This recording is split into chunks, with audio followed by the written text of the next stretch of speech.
I think this area is Anantapur. This area, it's now been bifurcated again recently, but these areas you can see there's a lot of dry aridity in the landscape.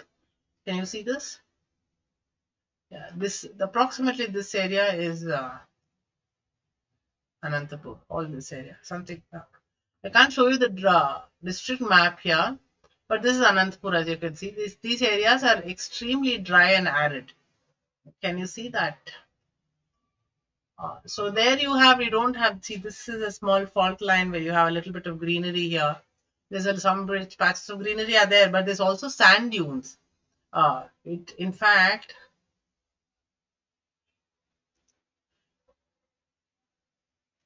in fact, there has been such long-term effect of climate change in this area. It's because it's been so chronically in the rain shadow area, it doesn't receive enough southwest monsoon or northeast monsoon.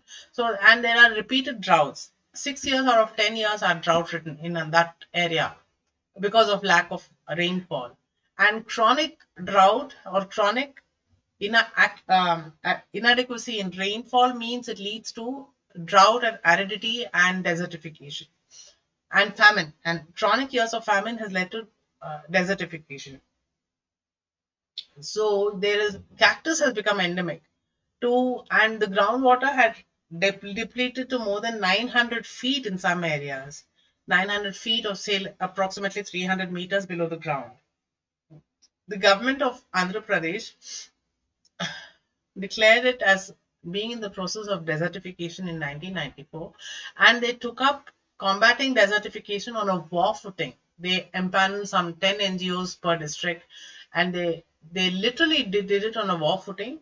They installed rainwater harvesting infrastructure, and they did a lot of socio-economic developmental initiatives also, like microfinance for women. Then there was, then rural malnutrition mitigation. Then there was rural health initiatives, etc. So they managed to replenish the groundwater from 900 feet below the ground to about 40 meters. That's what, about 120, 140 meters. They get water now.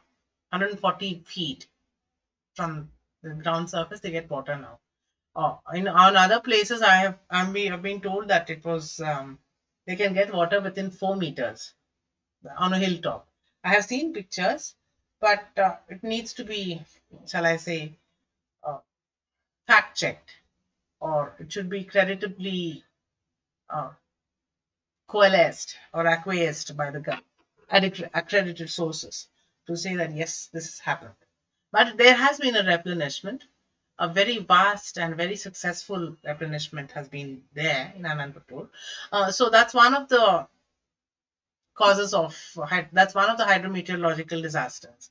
Then there is famine. If you have repeated famine, unfortunately, famine is no, famine is a result of bad maladministration and public corruption in the in say a distribution of food grains, as well as lack of agricultural output.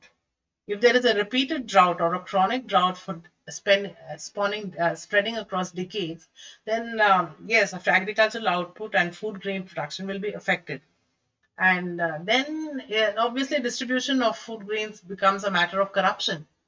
If there's not enough food stock food stocks in the Food Corporation of India, or whatever administrative measures there are, if it is not there, then obviously there is a problem in distribution of food.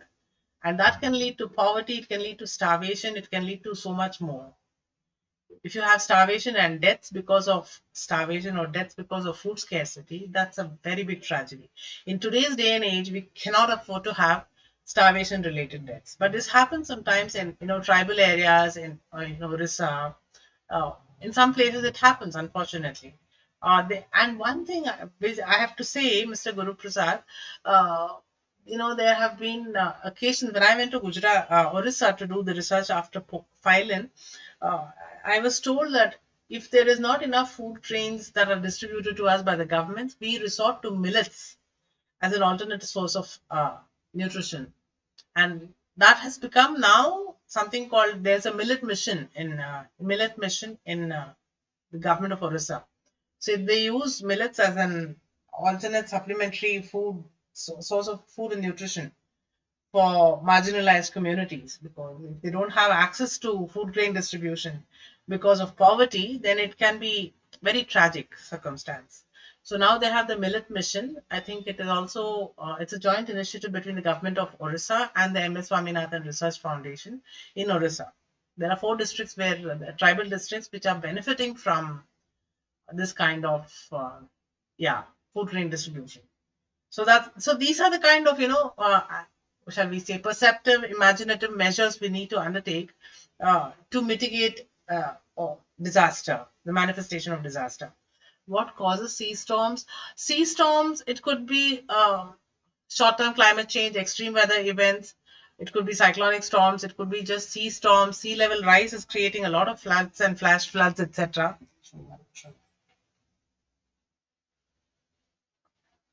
After many days, my cat has come back and she's reconnecting emotionally. She's going to be staying home tonight.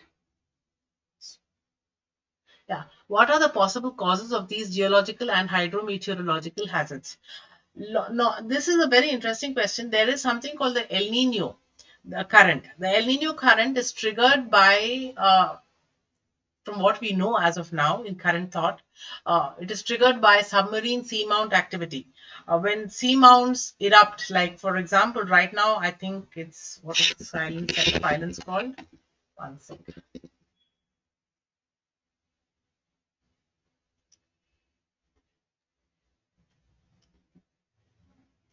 I will just show you.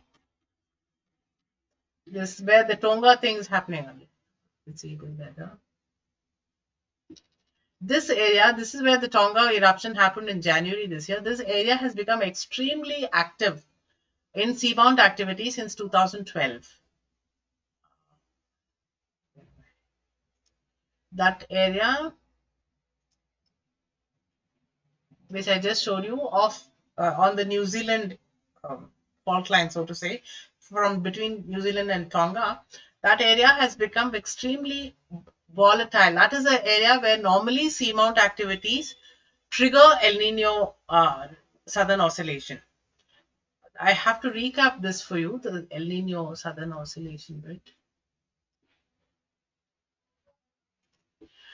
Normally, when volcanoes in the ocean here in this area, they erupt. Yeah, what happens is, they, for some mysterious reason, the heat generated by the volcanic activity under sea reverses the southern ocean currents. Normally, in the normal course of events, the ocean currents in the southern hemisphere are anti-clockwise. That means the southern ocean currents go from here through right next to the Pacific rise here. They go past the southwest coast of South America. They go up till here. Once they hit the equator, they turn left again in a what shall I say, anti-clockwise motion. They come and hit here somewhere near in the equator, come south, and this is the circle in the normal course of events. But once when the volcanic activity in this area increases, for some mysterious reason, it becomes clockwise. So the currents go like this and come down here and then go further south. Once they do that, that is the southern oscillation. When the El Nino oscillates southward, there is massive change in sea temperatures and it kills fish en masse. See, then you have fish, dead fish floating up and hitting the coast of Peru. The moment it happens, and it happens once in 5 to 7 years, when that happens, the fishermen in Peru know the El Nino current is here. So it triggers unseasonal weather across the globe. Deserts bloom with very, very vivid colors of flowers, and unseasonal weather becomes part of the whole world. It is a dreadful phenomenon, especially for South Asia, because once the normal for the winds change, and then you have the waters, the fresh water, the cooler waters coming in from the Pacific Ocean to the Indian Ocean through the what is it called, Halmahera Sea, and near through the straits, or what are these straits called? I don't remember. The Gulf of Thailand and on. So they come here, and once they come to the Indian Ocean, they create absolute havoc in weather systems. Then we lose. Then the southwest monsoon fails in South India. The northeast monsoon increases. So then there is a lot of impairment, so to say, in weather patterns. Seasonal weather across the world changes. So that's when, so that is a very, very critical hydrogeological event which causes worldwide impact. You have unseasonal weather across the whole world. So that affects agriculture, aviation, and then it shipping, trade, commerce, our own public policy, our food security, and it tax regime, and so on and so forth. And it creates such weather, extreme weather events that we've had, the Mumbai floods, then we've had other Chennai floods. So unexpected, unseasonal flooding, then you'll have famine, or you'll have fog and forest fires. It will affect even the wildlife because of forest fire. There's loss of habitat. Then you have in areas like Malaysia and Indonesia, where they have brought down the forest cover to grow palm oil plantations. The forest fire can have wreak havoc on exports and the economy and the money supply and the tax regime and consumption patterns, food grain production, food grain consumption, food security, medicine, public health, everything is affected. So there are these two hydrogeological events called El Nino and La Nina, which can trigger absolute mayhem on humankind. So I hope that answers your question about hydrogeological events.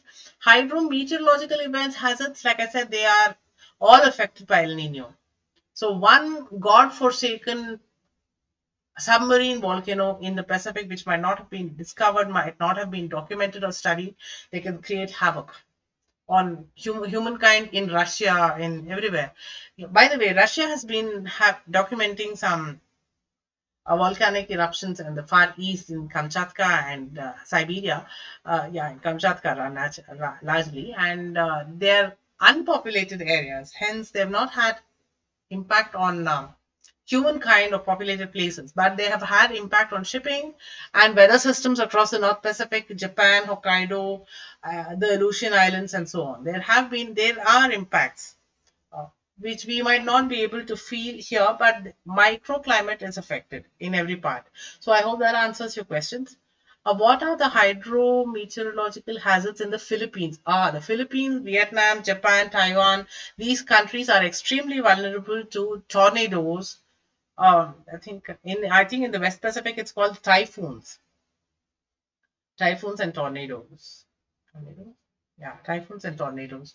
So they have this extremely powerful weather systems coming from. They whip up pressure from the ocean, and the more water surface there is, ocean surface there is, the more pressure there is. Simple.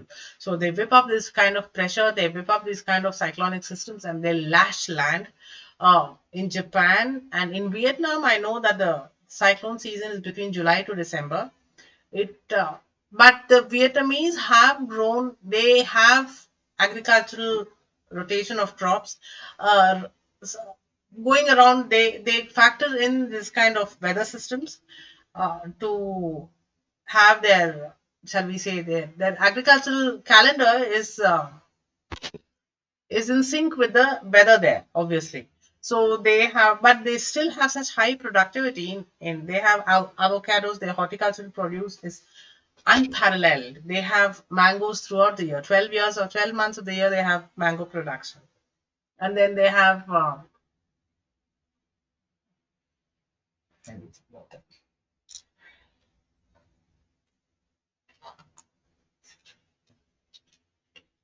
pardon me, I have to drink some water.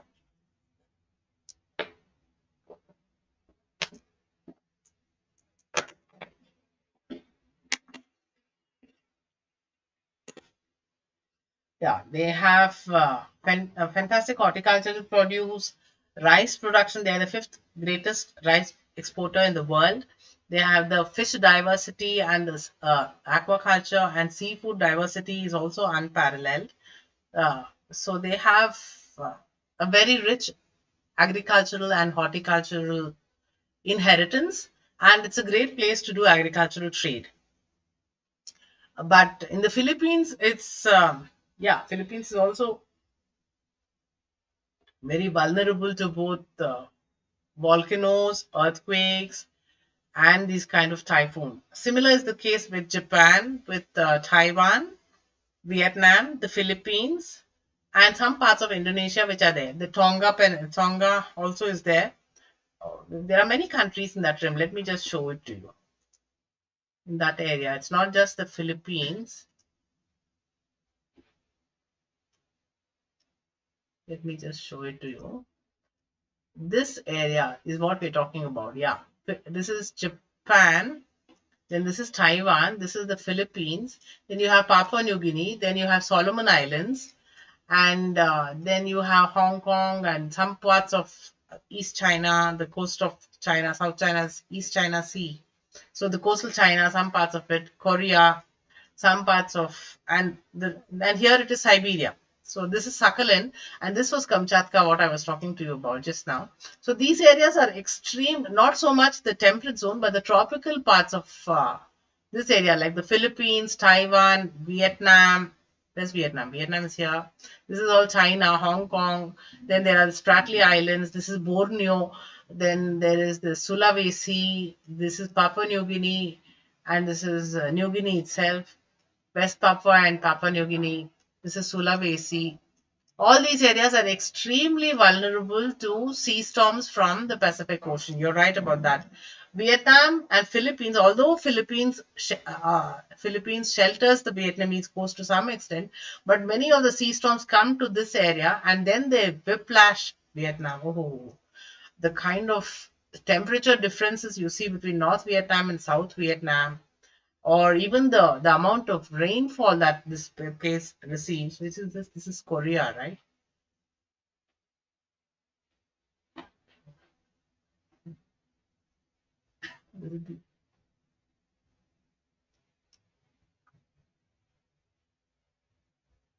These are all parts of China, Hong Kong. So these areas are extremely vulnerable to hydrometeorological disasters and sea storms from the Pacific. These areas, like, I once got caught in a cyclonic storm and the plane could not land when I was in this part of Borneo. This was East Malaysia, Sabah. I was traveling from Lahad Datu, somewhere here. Yes, Lahad Datu. Lahad Datu to Kota Kinabalu. Where's Kota Kinabalu? KK. Sabah. Somewhere here is Kota Kinabalu. The plane could not land. We took off from Lahad Datu and we could not land in Kota Kinabalu. Such was the storm. And as luck would have it, uh,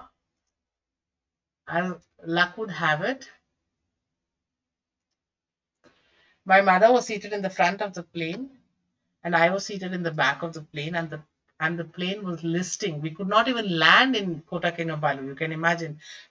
My mother was so traumatized. She said her goodbyes to her family mentally when she was in the front of the aircraft. We couldn't land in Kota Kinabalu. We landed, which is the capital of Sabah. We landed in Miri, in the capital of Sarawak. Such was the sea storm. So it can happen, and when you're caught in that, that's when you know the panic situation. Not just a panic situation. This, like I said, it affects aviation. Aviation is affected by not just by volcanic explosions, but also by this kind of cyclonic storm where visibility is down and the planes up in the air cannot land. If the fuel runs out, then it's a disaster of another kind. So that's how it affects aviation.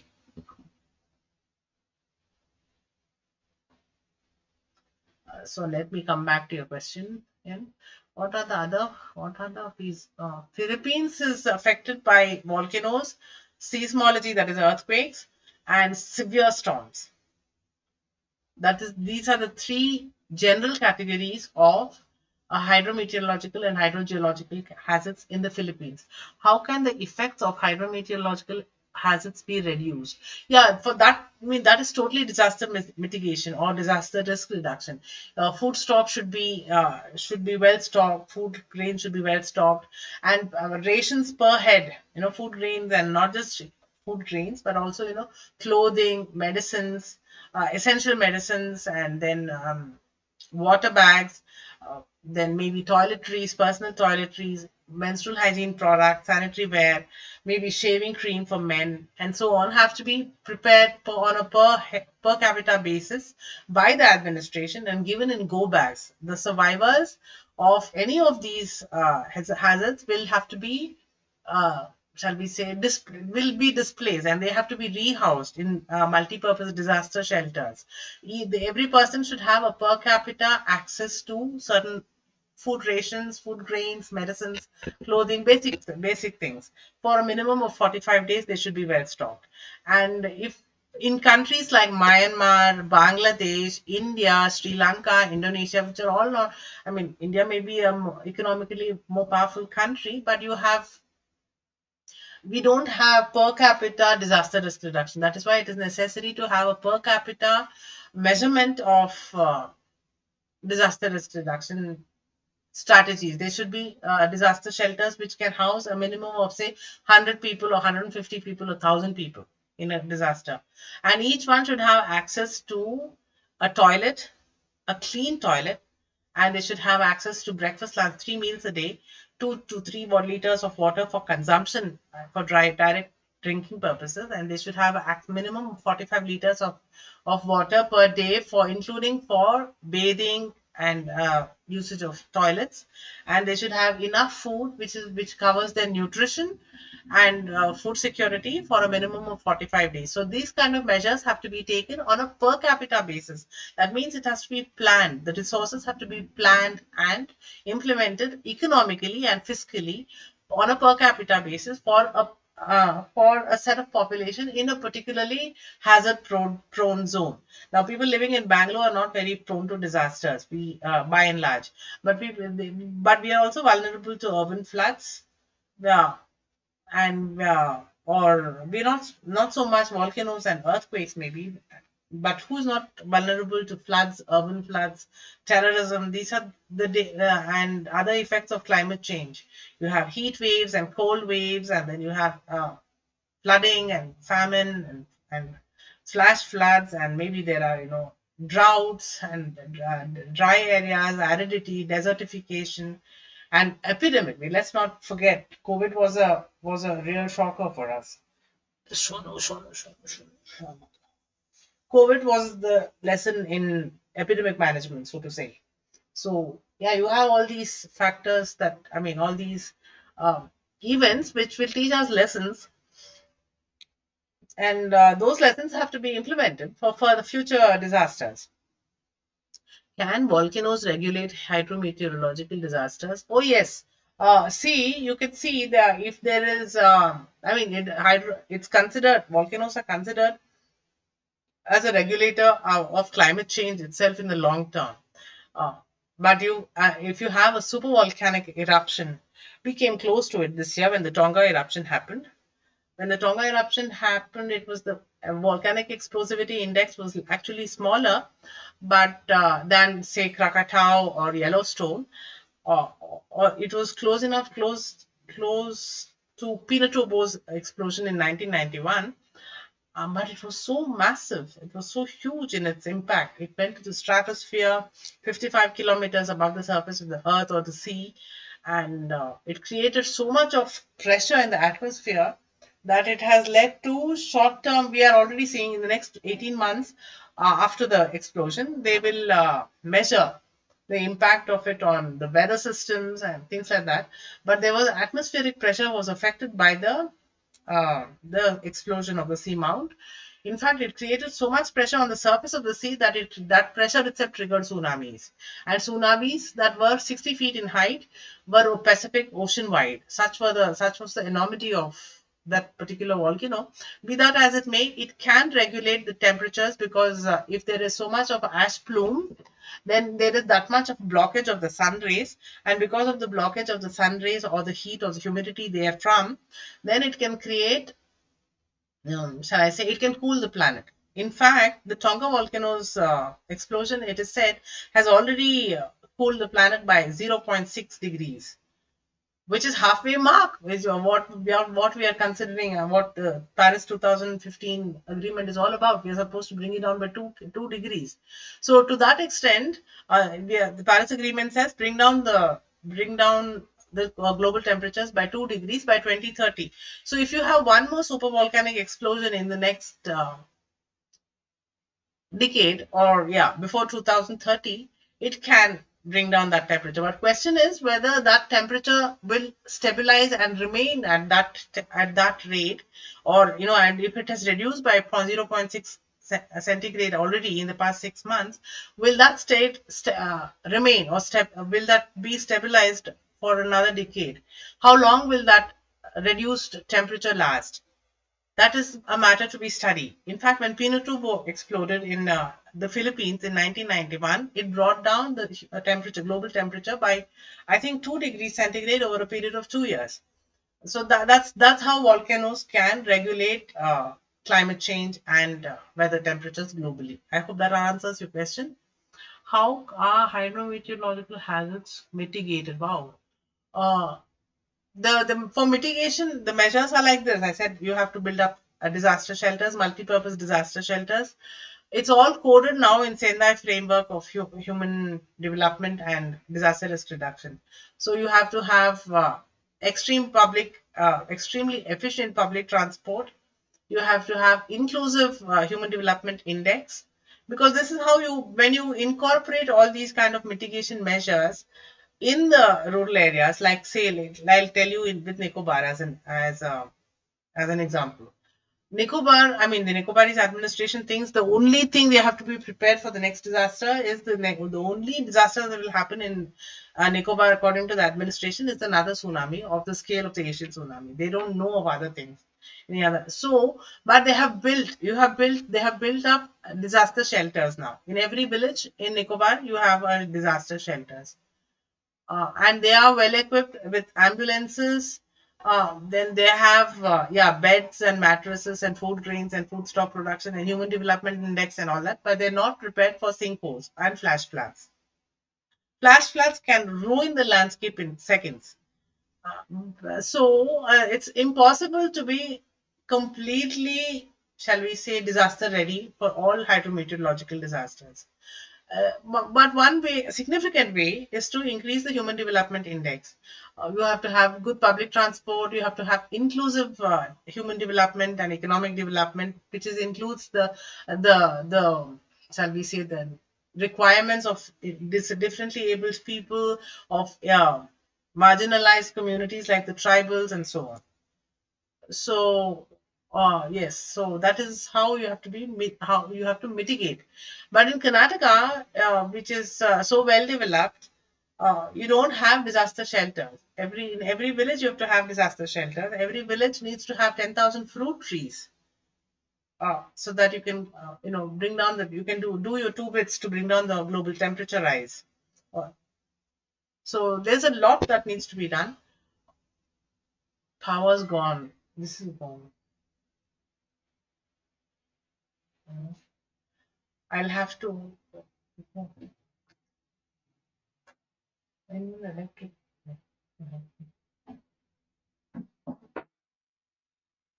We're going to change lights. Shadow.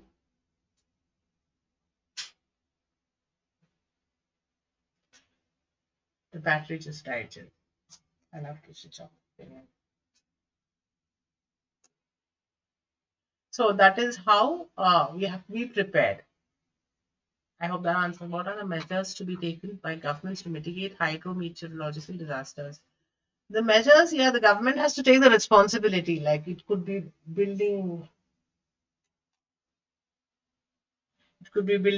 disaster shelters, providing food, grain, and food stocks, food security, uh, medical preparedness, and whether there are. See, in a village, you should have a minimum of.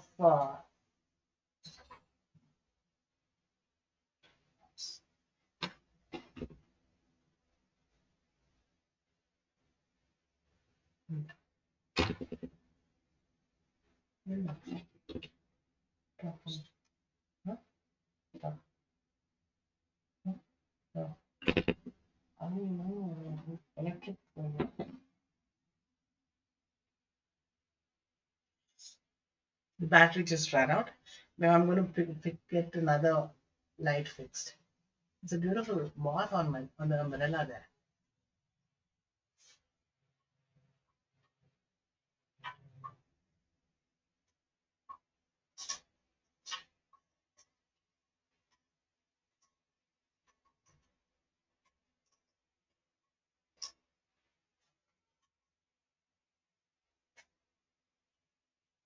So that is how it has to be done. And like I was saying, in Karnataka itself,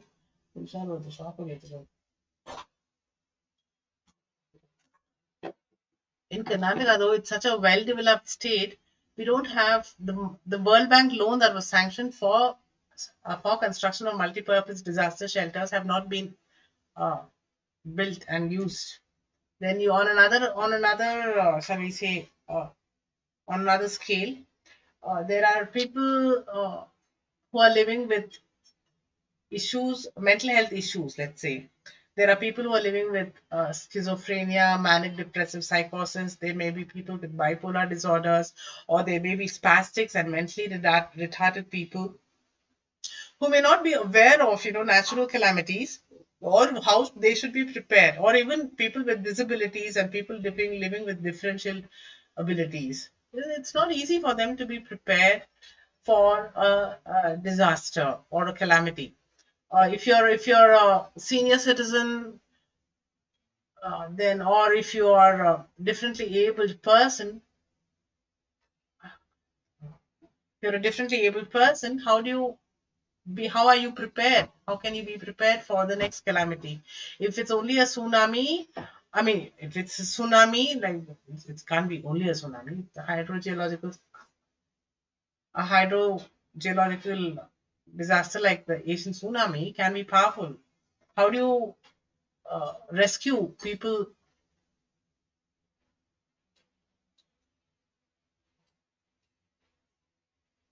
How do you rescue people with differential abilities, or people living with mental health issues? How do you rescue them or keep them prepared for the disaster? It's that those are issues that have still not been, shall we say,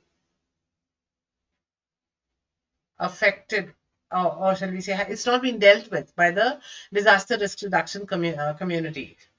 The professionals involved in DRR have not been able to successfully engage.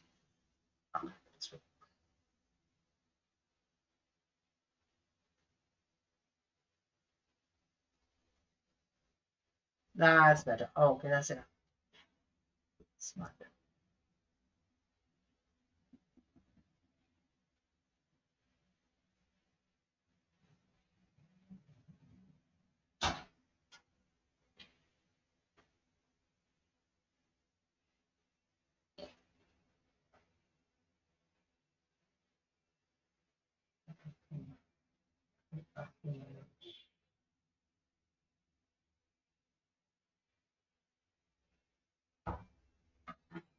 Um, that's smart. You-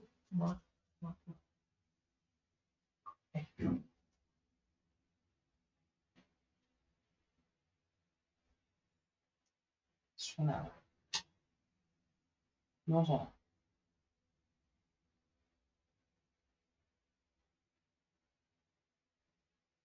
Well, that makes me look so old. That's fine. That's fine. Yeah. All right.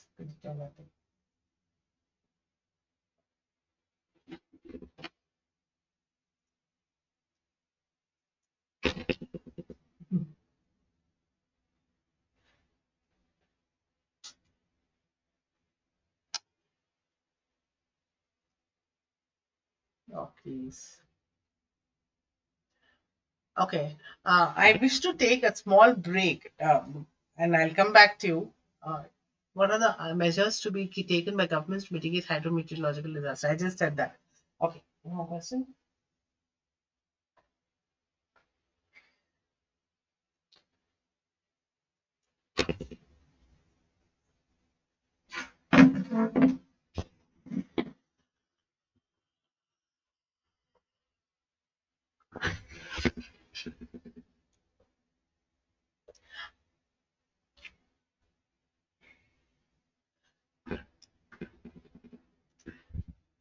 I'm just going to take a 2-minute break and come back, all right?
बस सुनो सुनो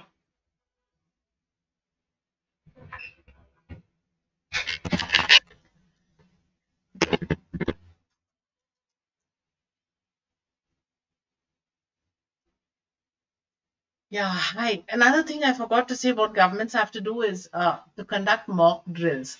You need to, as you as a citizen, can write to your police, local police station, or to your ward committee representative, your corporator, your legislative representative, whoever. You can ask for mock drills to be conducted once a month, max. That's how much it should be. The ideal mock drill period is once a week, but it is very expensive to conduct mock drills once a week. That way, a trained citizenry will know what to do in case of any kind of a natural calamity. It's not enough to conduct flag marches, that's not enough, or to conduct patrols, but a proper mock drill where interagency coordination shows up. Every department has to do its duty so that for the benefit of the citizen, for the voter, has to be done. That has to be done once a month maximum. And if it's not being done, that means there is a gross violation of the execution of the Disaster Management Act. There are many loopholes in India. Though there are certain agencies like the Indian National Center for Ocean Information Services, which does the tsunami forecasting for the Indian Ocean Rim region. It does tsunami forecasting for many of the islands in Andaman Nicobar Islands, and it is a subscription-based service. But then All India Radio and Doordarshan in Port Blair in the Andaman Nicobar Islands do not broadcast immediately the tsunami forecast bulletins or the flood forecast bulletins because they don't have a government order. So you as a citizen can write to the blessed directors, station directors of the respective broadcasting stations and ask them why they are not broadcasting. Why isn't there a mock drill conducted once a month in your area, wherever you live? It could be union territory, it could be a district administration in a particular state that you're living in. So that way you will also be familiar with a mock drill, even how many fire engines are there in the locality. These are things which need to be documented. How many primary healthcare centers are there in a particular locality? Are these well administered? Are the records kept well? You need to do a scrutiny. You can go to your local primary healthcare center and ask the persons, the doctors in charge or the nurses in charge to show you the registry. The registry of people who have been vaccinated for the COVID-19 or who are the ones who have been vaccinated against rabies, against a whole lot of tetanus and a whole lot of things. So whatever the government is giving as a healthcare benefit, we would like to scrutinize the registry. Just go have a look at it, or you can ask them through RTI, right to information application. So these are the kind of things where you as a citizen can do. You can just write to them and you can ask them for this information. You can ask them, you can go and approach the station director of either All India Radio or Doordarshan or even the private broadcasting channels if they are broadcasting, say, construction code or earthquake hazard safe certification norms. These are things which need to be propagated and popularized. How many the average citizen does not know about earthquake safe architecture? So these are the things they need to know. And these are the things that need to be popularized. How much are the private media doing this? You should need to figure out. You need to document. These are the things which need to be in public domain. And if you don't have mock drills going, on, and how do you include people with disabilities or people with differently abled people, senior citizens, welfare beneficiaries? How do you include them in disaster preparedness? These are things which you as youngsters need to actively document and assist the nation in administration, so to say. Any more questions? We've been online for more than 1 hour now. Any more questions coming? What are the measures we take by government to take it high disaster? That has just been answered. So, and medical preparedness, inclusive development, documentation, media propagation. Is there uniformity across the world in government's actions against DRR? It's not against DRR, it is for DRR. Is there uniformity across the world in government's actions again or for DRR? Not entirely, and it cannot be completely uniform either, although the UNISDR is doing a lot in popularizing code for disaster mitigation according to the Sendai framework. But still, there's a lot of diversity that has to be included. You have to factor in the diversity, like in terms of indigenous people, knowledge systems, their traditional wisdom. Like I said, the tribals in Odisha told me that if we don't have nutrition, we will opt for millets. That was cool. That was so cool. I was so flummoxed and I was so stumped. I didn't know what to say. So, but that is how that has to be factored in and documented. And if there's not enough rice or if there's not enough cereal production, there should be alternate sources of nutrition. So that kind of thing has to be factored in. And if it's documented saying these are the kind of food grains that are grown in this part of the world, then obviously you can also code it, or you can, once it's documented and there is a food grain calamity in a refugee center in neighboring area or whatever, then you can at least transport them. So the cargo facilities have to be there. the and there should be also, and even if there is, as the Asian tsunami taught us, even though there were a lot of aid coming in, there were customs laws that were hindering the delivery of goods and services that were coming in as aid. So these things have to be streamlined. That's where the UN will come in, and that's where uniformity in legislation will make a big difference. uh, these are the things which need to be highlighted. So yeah, so that is how it is. And with this light, for me, it is a little strenuous to look into the camera and work. I hope it was fruitful and useful all these days. I hope the photojournalistic treatise is of help to humanity per se. Okay,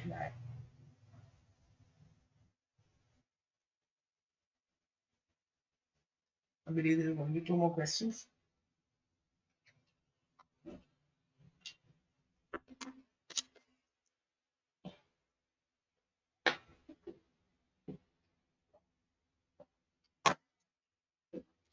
Yeah, what are the measures that remain to be done? One is, streamlining customs laws for disaster. But there's one more thing. When a disaster strikes, there is an exemption to every law. Like during COVID, uh, cross-border subsidies were not effective, had to be lifted. And there's a lot of, GST, for example, or any kind of, tax laws have to be exempted during calamities. May all tax regimes have to have exclusion for calamity, so it has to be counted in. So that kind of thing, and then import tax or import liabilities or whatever have to be waived off in case of calamities. So that's one. In fact, all kinds of exemptions in the law have to be made clear during calamities, and no autocracy can overrule these kind of things. Like, for example, when the Asian tsunami happened, there was a lot of money coming in, and the Indonesian ports and wharfs were all damaged. So they had to be routed through Kuala Lumpur. So Kuala Lumpur to Medan is not very far off, on the Straits of Straits of Molucca or whatever they call. I just show it to you the location.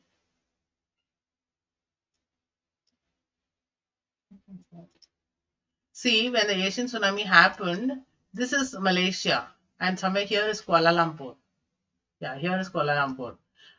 This Straits of Molucca is not very far off for the shipments to be crossed. A lot of food grains and stock, food aid came here, including medical aid, etc., came to Kuala Lumpur. It could not be shipped across to nearby Sumatra's east coast because of tax problems and things like that. So that is something I have mentioned in one of the chapters. Where is this? I had mentioned it in one of the chapters. I don't remember, first or second chapter. So those kind of remedies have to be addressed. Those maladies have to be addressed, and it's not enough to say we will not allow it. We are a sovereign government. We will not allow it. That kind of thing does not help in a calamitous situation. So that's one thing that needs to be done. Then a lot more things need to be done with regard to, like I said, mock drills. In India, mock drills are hardly ever practiced. I have seen one or two mock drills in Andamans. I've seen a lot of mock drills in Nepal, but I've not seen many mock drills happening in India. But COVID-19 took us really by alarm. Okay. Um, Desertification is a process of climate change. Yes. What are other such singular extreme events because of climate change? Haha. Uh, Desertification is definitely one. Famine is also recurrent. Famine is because of repeated drought. So if you have 12 years of drought, it's famine. So that's a singular event, uh, a singular, notable, definable event, so to say. Then, of course, because of climate change, if you have an iceberg melt triggered tsunami, it can be temporary temporary sea level rise, and but the sea level rise in itself will cause a lot of other impact or other after effects like floods, cyclones, flash floods, and so on. Uh, and the tail end of the cyclones are very powerful.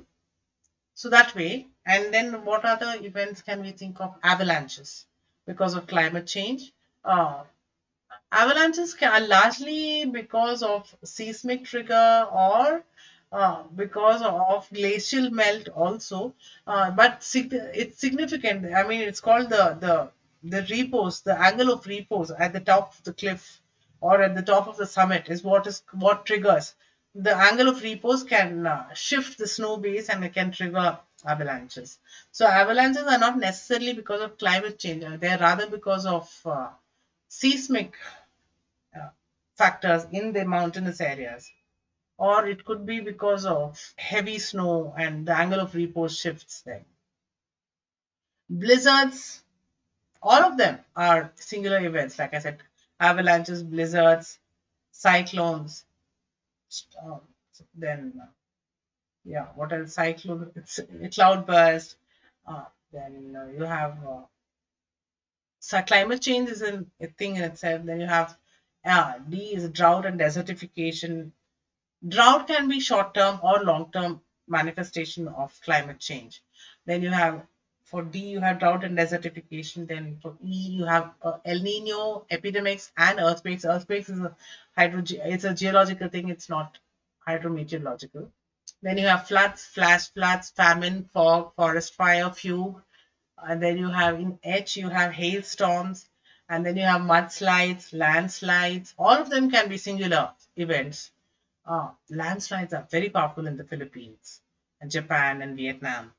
In India also we have in the northeast and in Western Ghats, and I think also in Kashmir. Large parts of India are prone to a lot of geological disasters, including landslides, mudslides, mudslides mostly in flood-prone areas like Goa, the Western Ghats, etc. Wherever there's deforestation, you will see a lot of mudslides. Indonesia is very prone to mudslides, and then we have, as far as geological calamities are concerned, India is prone to El Nino's impacts, earthquakes, that is seismology. Hardly anything to do with volcanoes because we have one active volcano, that's the Barren Islands in Andaman, and we have a mud volcano again in Baratang in Andaman. We don't have any volcanic activity on mainland India as such. Mm. But yeah, places like Rohtang, they were all volcanic calderas at some point in time in the Himalayas. So you have a lot of these. Every event that you can see, every extreme weather event, you have urban floods. We had urban floods in Mumbai, in Chennai, in Bangalore. We had them. That's urban floods is only because of skewed planning and skewed economic development. They have where there's encroachment of waterways or the hydrology. Then you have flash floods or urban floods. So everything is a singular event. I remember there in North Bangalore, just north beyond Lepakshi in Andhra Pradesh, there is a river, a small river. I don't remember the name, but it is very prone to flash floods. It's usually the riverbed is dry, but once it rains, it's prone to flash floods. I'm told so. So every flash flood is a flash flood. It's a singular event. But these are increasing in intensity in occurrences. That is why it gives us the feeling that we are under pressure because of climate change. These are all events of climate change. Then I talked about storms. We have seen storms. The storm we saw in Uttarakhand in 2013 is one of those singular events which brought in sudden unaccounted water, sudden volume of water which displaced a lot of whatever was there locally, including people, and there were more than 5,000 people who died. So each one of them is a climate change event. Extreme events are going to increase in intensity and in frequency, the pundits are telling us. So we should see. So that's it. Any more questions, anybody?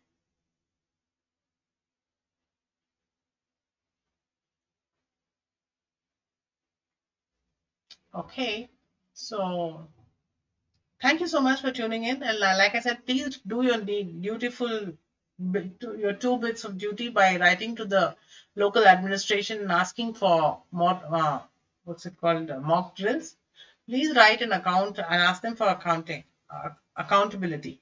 They should be accountable, public administration administrators, whatever realm of whatever domain they are in, they need to be accountable. So please keep them on their toes. Please ask them to account and let them do their duty. You should also be part of it to be part of the mainstream, so to say. Oh. You can bring mainstream disaster risk reduction by being an active participant in public discourse. So do try and do that. Be well intentioned, constructive, and try to do your bit. Okay? Thank you so much for joining in, and I appreciate your participation. Please share this live interaction as well as the other content on our channel in your networks and circles, and please subscribe to it generously. So let us, on that note, uh, let us take leave. Okay, thank you so much, and take care. Keep smiling.